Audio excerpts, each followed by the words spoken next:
함께 봉독한 요한복음 15장 4절에서 6절의 말씀으로 스스로 아무것도 할 수 없음을 이 제목으로 말씀을 나누고자 합니다. 저도 그런 것을 경험했고 여기에 많은 분들이 다 그런 것을 경험해 보셨겠지만 아이가 태어나고요. 좀 아이가 몇 개월 이제 옹알이를 할 쯤 되면 부모님들이 보통 이렇게 하죠. 아이를 보고 내가 엄마야. 엄마 해봐. 엄마. 아빠. 그것도 하루에도 몇 번씩 아이에게 그렇게 하는 겁니다. 여기엔 두 가지의 의미가 있겠죠. 하나는 아이에게 말을 가르쳐 주기 위해 엄마라는 말을, 아빠라는 말을. 또 한 가지는 내가 너의 엄마야. 내가 너의 아빠야. 내가 너를 사랑한단다. 이거를 간접적으로 보여주는 겁니다.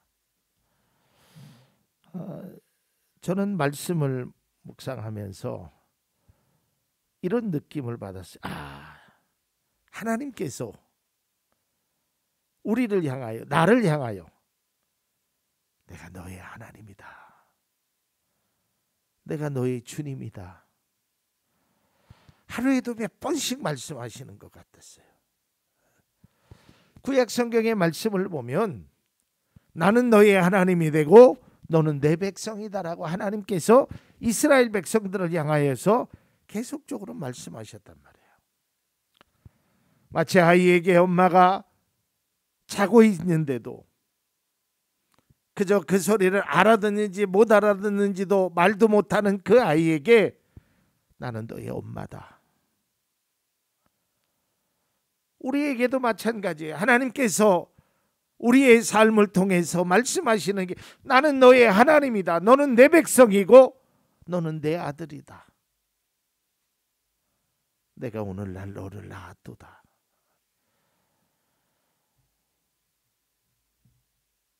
엄마 아빠가 너를 지켜 너와 함께 할 거다라는 것을 계속적으로 아이들에게 말하듯이 하나님이 우리에게 그런 말씀을 하고 계시는 거예요. 자, 오늘 본문의 말씀은 예수님께서 십자가를 지시는 그 인류 구원의 그 모습을 바라보면서 그 길을 걷기 전에 제자들에게 하신 예수님의 마지막 설교의 내용입니다. 이 설교 말씀을 보면 두 가지가 있습니다. 너와 나의 관계, 포도나무와 가지의 관계, 그리고 두 번째로 말씀하시는 것이 너는 나의 안에 머물러 있어라. 내가 비록 죽음을 맞이하지만 보혜사 성령을 너희에게 줄 것이다. 그러니까 너희들은 다른 데 가지 말고 내 안에 머물러 있으라라는 거예요. 오늘 설교의 말씀은 한마디로 요약하면 내 안에 거하라라는 것입니다. 머물러 있어라. 이것을 계속적으로 예수님의 말씀 속에 반복적으로 사용하고 있다는 것입니다.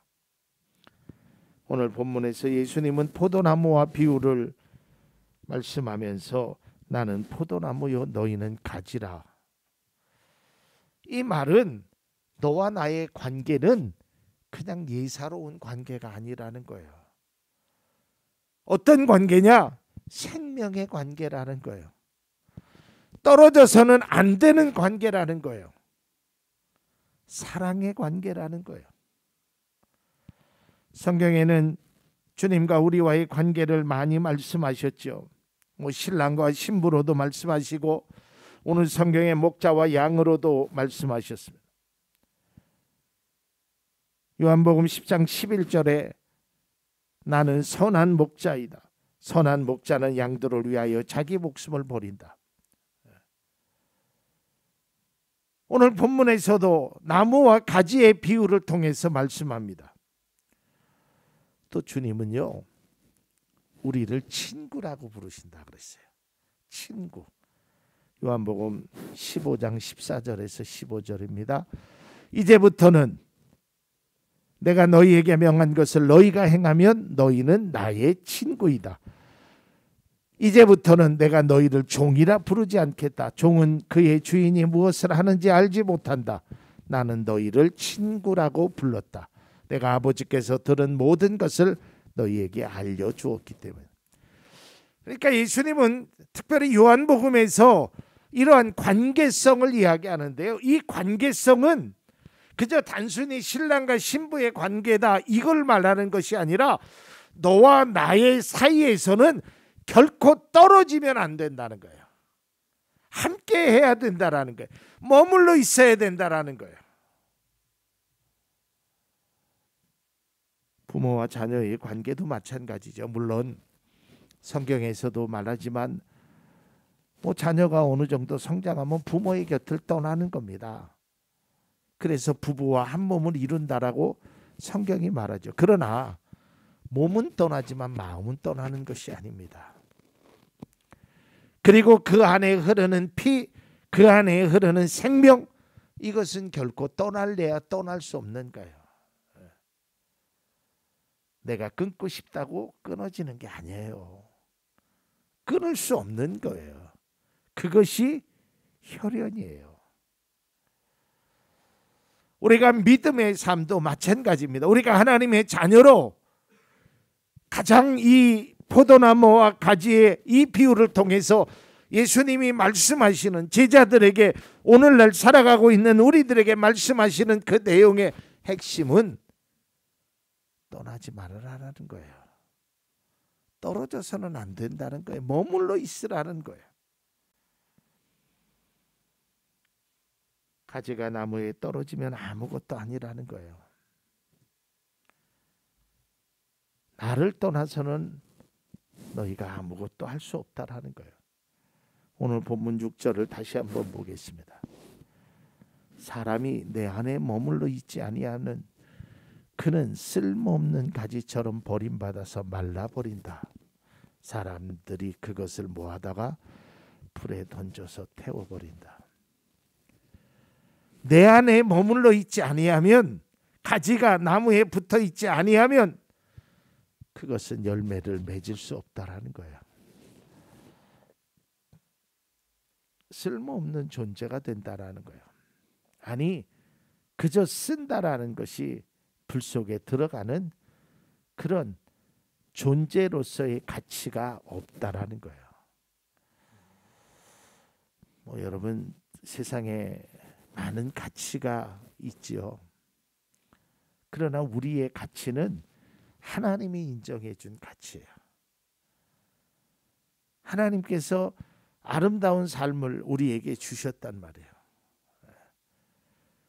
그래서 그 안에 가지가 나무에 붙어 있을 때 거기에는 열매를 맺을 수 있다는 거예요. 그러나 붙어 있지 아니하면 결코 열매를 맺을 수 없다는 거예요. 그래서 오늘은 저는 이 비유를 통해서 두 가지의 그 관점을 좀 생각하고자 합니다. 그 첫 번째는 스스로 열매를 맺을 수 없음을 깨달으라는 거예요. 오늘 예수님께서 말씀하셨죠. 본문 4절은 이렇게 기록하고 있습니다. 내 안에 머물러 있어라. 그리하면 나도 너희 안에 머물러 있겠다. 가지가 포도나무에 붙어 있지 아니하면 스스로 열매를 맺을 수 없는 것과 같이 너희도 내 안에 머물러 있지 않으면 열매를 맺을 수 없다. 여러분, 열매가 어디에 맺혀 있습니까? 가지에 맺혀 있죠. 사과나무의 가지에, 포도나무의 가지에 맺혀 있어요. 그러나 그 가지가 스스로 열매를 맺는 게 아니에요. 그 가지가 추운 겨울 속에 무더운 여름을 견뎌내고 그 나무로부터 영양분을 공급하고 나무에 붙어 있을 때 거기에 열매가 맺혀지는 거예요. 가지가 스스로 절대로 그렇지 않다라는 거예요. 우리의 삶도 마찬가지입니다. 믿음의 사람은 이런 고백이 되어야 됩니다. 하나님을 떠난 내 스스로 무언가를 이루겠다 하는 것이 없다라고 고백해야 하는 것입니다. 가지가 스스로 열매를 맺는 것이 아니라 나무 속의 존재가 되면 자연스럽게 열매를 맺듯이 우리의 신앙도 마찬가지입니다. 내 힘과 내 능력으로 하는 것이 아니라 하나님이 주신 은혜로 자연스럽게 복이 내게 임하는 거예요.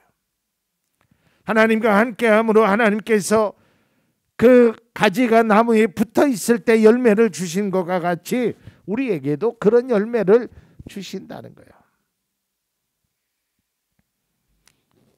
그래서 죽기 살기로 우리는 주님을 붙잡아야 하는 것입니다. 주님과 함께해야 하는 것입니다.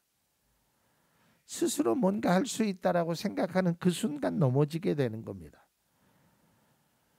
신앙은 바로 이것을 인정해야 합니다. 내 힘으로 되는 것이 아니다. 내가 하나님을 떠나서 스스로 뭔가를 이룰 수 있는 것이 아니다라는 것을 인정하고 그의 삶을 살아야 되는 겁니다. 그래서 믿음의 사람은 시편 말씀을 그 속에 기록된 많은 내용 중에 우리가 시편 127편의 말씀을 반드시 기억해야 되고 그 말씀을 우리는 실천해야 합니다. 127편 1절에서 2절입니다. 주님께서 집을 세우지 아니하시면 집을 세우는 사람의 수고가 헛되며 주님께서 성을 지키지 아니하시면 파수꾼의 깨어 있음이 헛된 일이다. 일찍 일어나고 늦게 눕는 것 먹고 살려고 애써 수고하는 모든 일이 헛된 일이다. 성경에 보면 재미난 표현이 있는데요.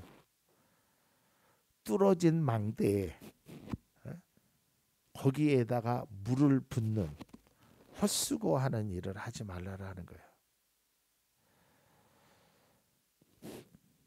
제가 이 말씀을 하면서 늘 말씀드리죠. 여러분, 인생은 내가 하는 것 같지만 주님이 행하셔야 돼요. 물론 우리가 열심히 살지 말라라는 이야기가 아닙니다. 눈물로 씨를 뿌리고 열심히 해야 합니다. 그러나 결과는 하나님께 맡겨야 돼요. 내 힘으로 되는 것이 아니에요. 스스로 절대 되지 않습니다. 우리 장로님께서도 오랫동안 농사를 지셨지만 농사를 지셨기에 더 잘하시고 더 경험해 보셨겠죠. 근데 제 처가에도 저희 처남이 농사를 짓습니다. 젊은 나이인데 한 20여 년 농사를 지었는데 교회를 안 다니고 아직 신앙은 없지만 그가 그렇게 이야기해요. 매형, 농사는요 하늘이 도와야 돼요. 내 힘으로 안 됩니다. 기술도 있어요. 기계도 있어요. 열정도 있어요. 남들 뿌릴 때 다 뿌려요. 근데 하늘이 안 도와주면 안 된다는 거예요. 그 사람은 믿지 않기 때문에 하늘이라고 표현하지만 우리 믿음의 사람은 주님이 도와주시지 않으면 안 되는 거예요. 스스로 뭔가를 할 수 있다라는 그 생각을 버려야 합니다. 내가 노력하고 내가 열정적으로 행하는 것 필요합니다. 그러나 이러한 모든 과정 속에서 하나님과 함께 하나님 안에서 머물러 있을 때 그것이 열매를 맺는 거지. 나는 내 스스로가 내가 노력해서 내 힘으로 아니에요. 안 되더라고요. 저도 경험해 보았어요. 안 되더라고요. 그것이 될 수 있는 것이 아니라는.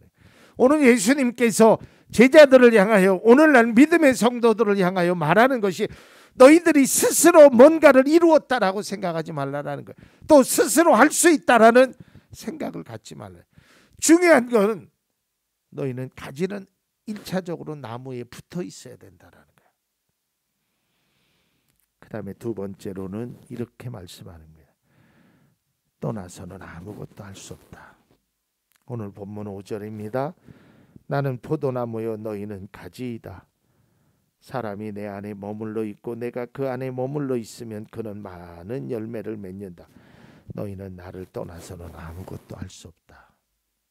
예수님이 말씀하신 거예요. 여러분, 지난주에 제가 누가복음 말씀을 통해서 말씀드렸잖아요. 둘째 아들이 아버지에게 자기의 유산을 달라고 하잖아요. 거기까지는 그래도, 그러나 아버지를 떠남으로 그는 아무것도 할 수 없다라는 것을 나중에 깨닫게 됩니다. 그제서야 깨닫게 됩니다. 아버지를 떠나서는 아무것도 할 수 없구나. 마찬가지입니다. 요나가요, 하나님의 말씀을 순종하지 않고 니느웨로 가는 배를 타지 않고 다시스로 가는 배를 탔지요. 자기는 안전할 줄 알았지요. 그러나 그가 할 수 있는 일은 아무것도 없었어요. 결국 풍랑을 견디다 못해 제비 뽑기를 했고 요나가 물에 빠지는 그 일을 경험하게 됩니다. 믿음의 성도는 반드시 하나님을 떠나서는 아무것도 할 수 없다라고 고백해야 합니다. 그리고 실천해야 하는 것입니다. 다윗은 큰 어려움을 많이 당했던 사람입니다. 그가 경험한 어려움은 그저 단순히 경제적인 어려움, 상황적인 어려움이 아니라 죽음의 어려움이었어요. 생사를 넘나드는 그런 어려움을 당하게 됩니다. 그때마다 그는 하나님이 자신을 지켜주셨다라고 생각하고 또 앞으로도 하나님께서 지켜주실 것이라는 믿음의 확신을 가집니다. 그래서 그는 이렇게 고백합니다. 시편 16편 2절입니다. 나더러 주님에 대해 말하라면 하나님은 나의 주님, 주님을 떠나서는 내게 행복이 없다 하겠습니다. 너무 멋진 말이잖아요. 어떤 사람이 여러분에게 찾아와서 여러분이 믿는 하나님을 뭐라고 말하겠습니까? 여러분이 기도하는 그 예수의 이름으로 기도하는 그 예수님에 대해서 뭐라고 말하겠습니까? 이때 다윗의 고백처럼 나는 그분을 떠나서는 나의 행복이 없습니다. 참 멋진 말이잖아요.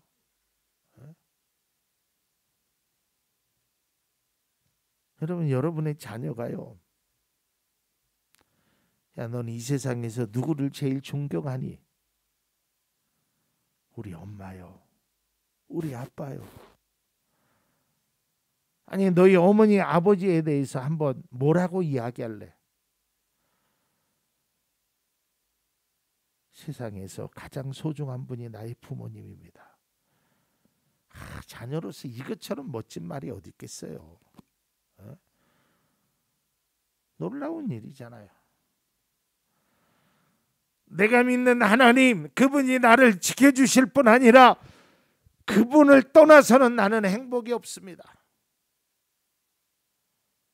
이게 얼마나 놀라운 고백이냔 말이에요. 설령 우리가 가지고 있는 능력으로 무엇을 할 수 있다라고 생각되어도 믿음의 성도는 그것을 의지하는 것이 아닙니다. 하나님을 의지해야 합니다. 하나님을 떠나서는 아무것도 할 수 없음을 인정해야 합니다. 인식해야 합니다. 제가 예전에 그런 예화를 말씀드렸죠. 어렸을 때 저희 아이가요, 엄마를 떠나면 꼭 죽을 것 같이 행동했어요. 뭐 멀리 떠나는 것도 아니에요. 엄마가 잠깐 부엌에 가는데도요, 엄마 손을 놓질 않아. 뭐 주변의 사람이 아니 내가 봐줄게, 절대 그냥 엄마 진짜 죽을 것 같아. 그런 모습이 우리에게 필요한 거예요. 하나님을 떠나서는 나는 정말 아무것도 아니다. 아무것도 할 수 없다. 이것이 간절하게 느껴져야 돼. 이것이 신앙이고 이것이 믿음이란 말이에요.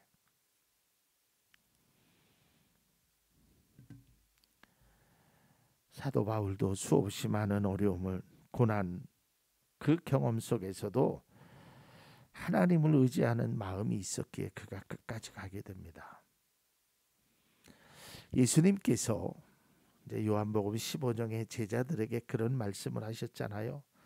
너희들은 떠나지 말아라 그랬는데 결국은 떠났지요. 제자들이 떠났어요. 베드로는 예수님을 3번 부인하고 떠났습니다. 다 떠났어요.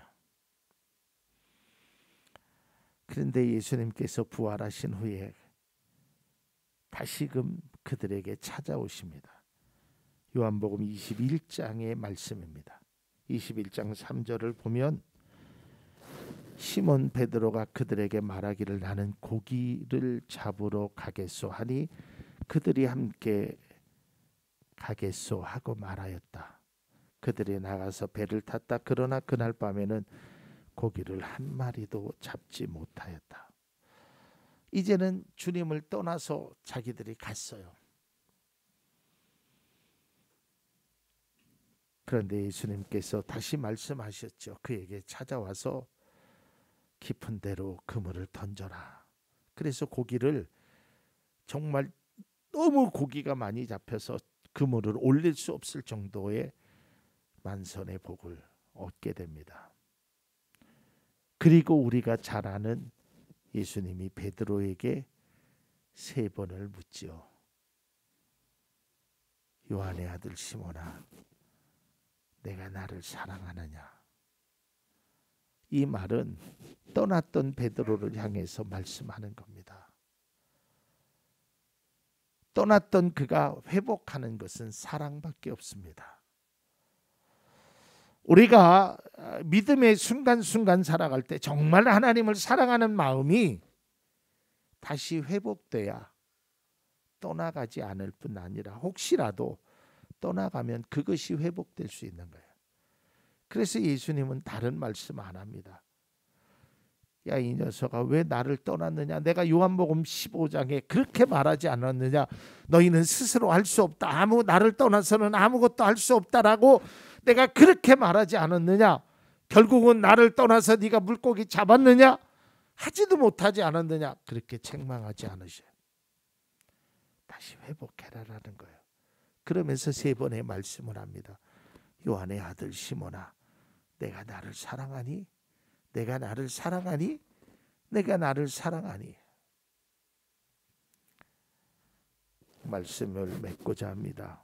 예수님은 우리를 향해 나는 포도나무요 너희는 가지라라고 말합니다. 단순히 관계성을 말하는 것만 아닙니다. 반드시 가지는 포도나무에 붙어 있어야 합니다. 그리고 여기서 거하라는 말은 머물러 지속적으로 함께 있으라는 것입니다. 포도나무는 줄기가 그 포도나무에 붙어 있어야 하는 것입니다. 그래야 열매를 맺을 수 있는 것입니다. 이제 우리는 나의 연약함을 인정하고 때로는 나의 교만함을 무너뜨리고 주님의 은혜와 사랑이 없이는 아무것도 스스로 할 수 없은 그 존재임을 깨닫고 주님과 함께함으로 주님이 주시는 그 포도나무 가지에 열매가 주렁주렁 열리는 그런 은혜가 이 자리에 계신 모든 분들에게 있기를 간절히 주의 이름으로 축원합니다. 그것을 회복하기 위해서 예수님이 다시 한번 말씀합니다. 내가 나를 사랑하느냐? 그 대답을 우리가 이제는 주님께 해야 할 때입니다. 기도하겠습니다. 하나님 감사합니다. 주님을 떠나서 스스로 아무것도 할 수 없음을 다시 한번 우리가 깨닫게 하시고 그 하나님의 특별하신 사랑과 은혜로 우리가 주님만을 바라볼 수 있도록 주님 도와주옵소서. 하나님이여, 가지의 열매가 많이 맺을 수 있었던 그 비결은 나무에 붙어 있어야, 또 믿음의 성도가 복을 받는 비결은 주님과 함께 있어야 됨을 다시 한번 깨달을 수 있도록 주님 도와주옵소서. 예수님 이름으로 기도합니다. 아멘.